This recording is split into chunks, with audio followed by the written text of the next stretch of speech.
ஒருத்தனுக்கு எதிரிங்க அதிகமா இருந்தாங்கன்னா அவனை பார்த்து அவங்க எல்லாம் பயப்படுறாங்கன்னு அர்த்தம். இப்பதான் நீ உன்னோட துறையில ஏதோ உருப்படியா செஞ்சுக்கிட்டு இருக்கன்னு அர்த்தம்.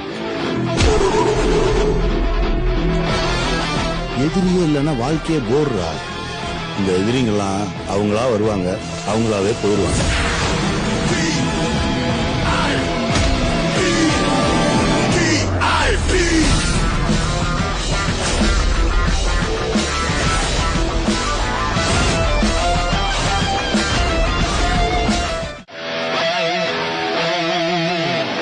ஒருத்தனுக்கு எதிரிங்க அதிகமா இருந்தாங்கன்னா அவனை பார்த்து அவங்க எல்லாம் பயப்படுறாங்கன்னு அர்த்தம்.